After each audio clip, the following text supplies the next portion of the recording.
What's up, YouTube? It's Jordan Michael Probodinsky here, and I'm coming at you guys. It's Jordan, by the way. And I'm coming at you guys with an updated Volcanic deck. Tier 2 deck that, you know, because of the April 1st ban list, lost a little bit of, what's the word I'm looking for? Swag. It's a little less popular, but I think it's still a very good deck, and, you know, for the budget anti-meta player, it's really good. So let's just hop right into it. So, starting off on your monster lineup, of course, you're running your 3 Rocket because he's your beat, stick, and searcher, and he's the easy way to get into your rank 4 plays. Very, very viable. Next, 3 Scattershot because Regeki.deck. Yeah. And it's just crazy to go on your opponent's turn, break even on a draw with Accelerate Reload, and nuke the board. Next. Well, we could basically say with this deck, nothing really has changed except for basically the trap and spell lineup. Yeah, just a little bit in the spell even. Yeah. Next, we're running 3 shell. Well, I lost a couple monsters. Yeah. So you've seen our other videos. Like it's gonna be basically the same. Yeah, 3 shell for ammo, and he's just another deck thinning and more consistency. Moving on to the 1 of Volcanics, 1 Doomfire because he's more important now that Blaster is gone. He's a very good boss monster. So when you can drop Doomfire and once again Regeki.deck their field with his effect and burn, really, really good. Then I'm running 1 counter because he's another ammo for your regular Blaze Accelerator, and he can make your opponent rethink their life. So really good card. Moving on to the non-Volcanic monsters, which is just really 5 monsters. 3 Pot of Avarice, and by that I mean Royal Firestorm Guards, because he's Pot of Avarice with a big ass claw. He is Pot of Avarice with a big ass claw and a 17 body. So really great. Next, 2 Summoner Monk because you can pitch a spell and like Pot of Duality or something that you don't really need, and it's really does the same thing because you're just getting that one monster you need. So really, really great to make 200 Vault Chain setup, or the deck has to refuel. Yes. Moving on to the spell lineup, only 1 3 of in the form of Duality because it's just more consistency. I don't really like Upstart Goblin in this deck because Upstart Goblin kind of not negates, but counteracts your, what's it called? Kind of like the whole basis behind that deck to burn your opponent to death? Yeah, like the scatter shot and stuff. Like it just kind of defeats the purpose. So I really only like the Duality. It's working pretty well in this deck. And plus this card I have, Magic Planner, because it's kind of a staple in this deck, and because you run so many continuous traps, it's actually really, really great. It just adds, it's kind of like an Upstart Goblin without the life point gain, and it just helps you get that reload to graveyard and in case you don't have a scatter shot to use. So really, really great card. I love this card. The little boner over there, I can see. Indeed. The only spell change really was MST down to 2 because with Vanity's Emptiness being a 1, which this deck really didn't rely on much except for, like, it doesn't rely on the special summon except really for the Summoner Monk play. This card's really not as viable in the deck, but it's still really good for a Summoner Monk target, and it can still hit that 1 skill drain, or something like a problematic background like Macrocosmos or D-Fisher if you're playing like a Ritual Beast deck. Next, I want to Flourish because this is your setup for your shell and your counter.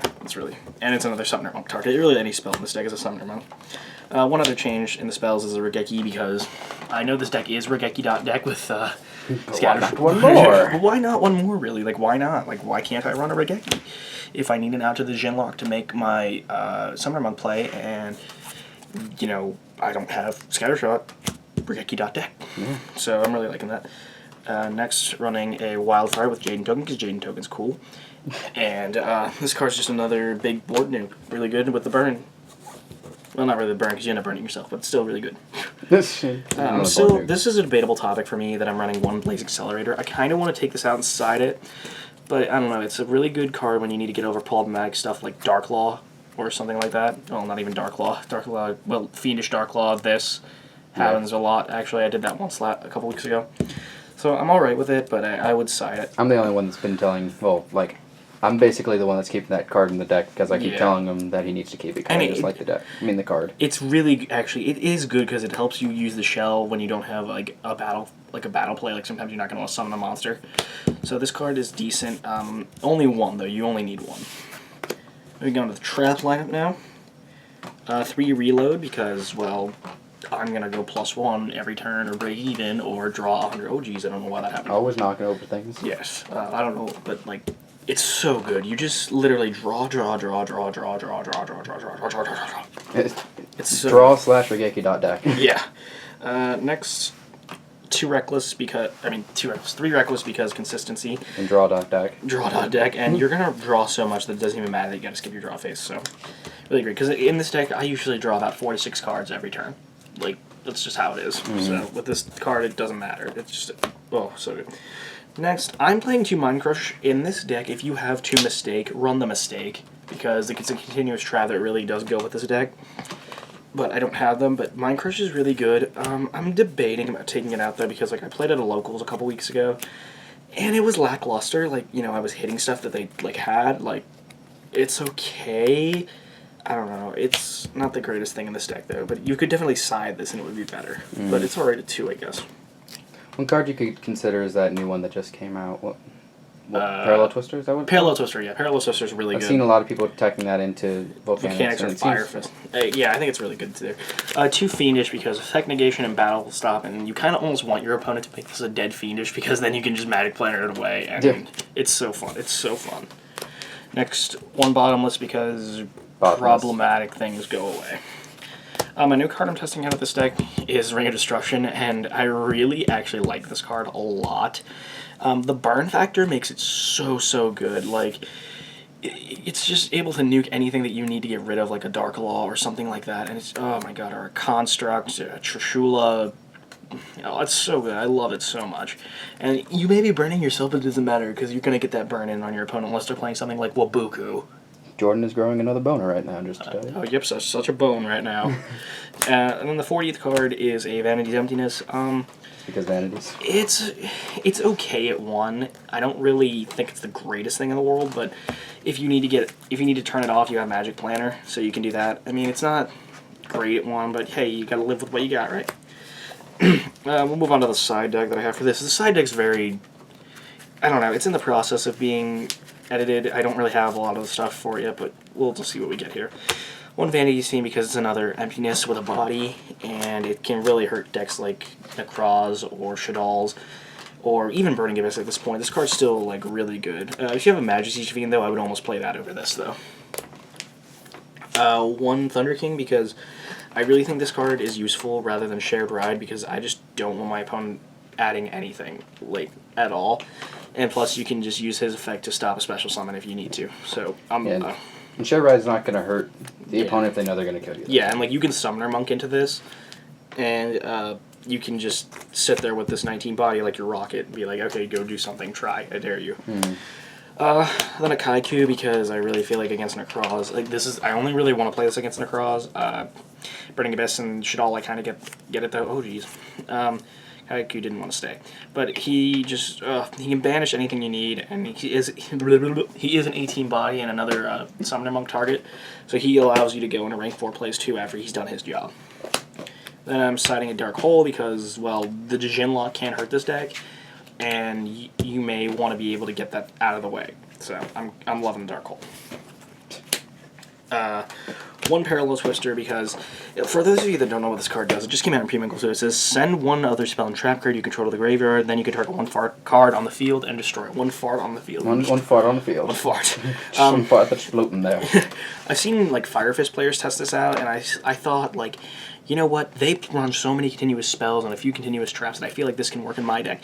And to be honest, when I'm siding it, it's working decently well. Like, you can use this on the Dark Law, and it just is like, okay, well, I'll destroy my Fiendish Chain, I don't really care, whatever, it's dead anyway. And you pop that Dark Law that's, like, giving you trouble because you can't scattershot them. So this card's really good in the side. I almost want to main this over Mind Crush, but we'll see how that goes from now on. I switched to 1 Ojama Trio because the Burning Abyss matchup isn't as much of a thing as it was. True. So filling up the board is going to help, but I don't know, it's not nearly as good. The burn factor is still there, it's just there are better things to side than this. Then I'm playing 1 Magic Cylinder because burn. This, with Parallel Twister and this, I would almost main them over the Mind Crushes, but this is really good in the side against, like, the Necroz and the Cleave Fort because they're still going to try to hit you with massive damage. You can just be like, yo, by the way, that's you. That's you, bro. Yeah, that's you. That's you. So I'm really liking how this is turning out. Next, Double Mind Rain. I don't understand why people don't side this at all. Like, when you go up against Necroz with this card, it's over. Like, sorry, they can't do anything unless they have the MST respond. Yeah. Like, it's just nutty. Like, they can't do anything. They're top decking at that point or upstarting. So, I really like this card. It's a continuous trap, and you can turn it off with Magic Planner, but you don't need to turn it off because you don't really do anything in the form of adding stuff from your hand effects. So, yeah. Really, really, I love that card.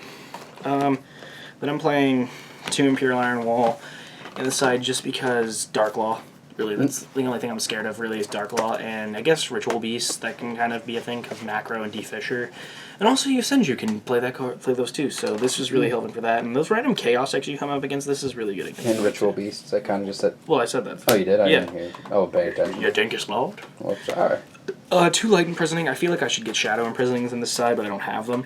But this is really good against the Teller Knights because, well, fuck you, Teller Knights. And you can turn this off if you have Thunder King on board, once again with Magic Planner, such a versatile card. And the Burning Abyss matchup, this is really good too, because then Dante and Virgil are basically useless. And you can be like, okay, they've got to overlay into something else, they can't go to their boss dudes. Then I'm playing 1 Anti-Spell Fragrance because I still really like this card. The Cleafort matchup is still going to be a thing. Not that it's going to be crazy like it used to be, but it's still going to be a thing. And using this, and they can't even activate their scouts or their summoner card, it's like, well, fuck you guys. We're going to heat out deck. And then I'm 1 Master Restrict. I kind of want to take this out, but if you're able to flip this and Mind Drain up against a cross player, they should just say GG at that point because they're done. There's nothing they can do. Moving on to the extra now, once again, I have a couple proxies in here just because Michael's currently using the rank 4s that I usually borrow from him. So. It's no biggie though, whatever. So this is a bunch of rank 4s. 80, number 80 Rhapsody Berserk, you'll never make him, but he's just there. He's there to be there. Yeah, good game Cowboy because good game. Dweller's actually really handy in the Burning Abyss and the Shit All matchup because, and once again with Shit All becoming a thing, he's going to become way, way better. So really, really good just to be like, no, you're not doing that on their turn. 1 Daigusto, I wish I could get my own Daigusto, but he's just your refuel play, and he's very, you need Daigusto. Daigusto is almost more important than Laval Chain, but really good. Speaking of Laval Chain, 1 Laval Chain, because you get that set up with the Summoner Monk and the Rocket, and you're ready to go into turn 2. 1 Maestro. I actually really, really like Maestro because if you sit there with this 23 booty, you're going to take up 3 attacks of your opponents. So against Necroz, like if you take up 3 of their attacks, that's pretty good because they're only going to get like 3, maybe 4 monsters on board. And if you only take 29 from Valk, you have a chance to come back or something. So it's really, really, I'm loving that. 1 Exoton because once again, the board, like you can just wipe out your opponent's board that they try to make. Really, really crazy. 1 Diamond Dire, I don't ever make this, but I guess in that random situation where you need to pop only 1 monster, he's really good. Yeah, I mean, he's there to be there. Yeah. 1 Castell because blowback, really, that's it. Yeah. 1 Honor Arc because stealing. I prefer Honor Arc over Castell, but once again, it's personal opinion. They're both really, really good. Whatever you really prefer. I just prefer Honor Arc. 150 Black Ship because you can, it's a burn card. It's not really that great, but you can burn like the opponent's dead tour guide on board or like a... Actually, you can get rid of Dante with it. Yeah, you can get rid of Dante too. So it's all right. It's pretty good. Not really so good in the Necroz matchup, unless like well, I'm just gonna get rid of your Senju or Shrit or something like that. Yeah, because you know people are setting their Shrits now. Yeah, but it's all right. 1 Raggy for the Klee matchup because they still change because they're still normal summoning, so really good to make. 1 Karen Gordon, you will never ever make this card. I just have it in there because I needed a 15th card. That's pretty much it. You'll almost never make it. And if you do, congratulations. If you found an actual reason to make him, I applaud you. I love Canagorgon. 1 Dark Rebellion. After, like, honestly, like, the monsters that I make is Laval Chain first, then Daigusto, then Dark Rebellion. Dark Rebellion is so, so, so good, because if you're sitting there and, like, you already have, like, a shell in hand, you have your Laser Accelerator set, and you're like, okay, I need to get over this problematic monster, Dark Rebellion is your go-to motherfucking guy. He's so great. He's just going to be like, alright, you're halved and I gained. So good. Basically. And then I'm still running the 1 Crazy Box, because just in case that 1 skill drain comes up, it's still really, really nice to have. Crazy Box has a 3k beat stick, and Crazy Box seems to like me with the rolls. So. I know Crazy Box. He gives you the ability maybe to draw 1 card, and for some reason that works for me sometimes. Crazy Box is a douche. I love Crazy Box. He's a douche. But anyway, guys, that's my Volcanic deck profile. I'm not sure what they're going to do this format. They might do nothing. They might do something again. I don't know. But if you guys like the video, make sure to subscribe, like, comment, and, you know, tell me I'm a fucktard in the comments or something if you don't like the deck. So, yeah guys, see ya.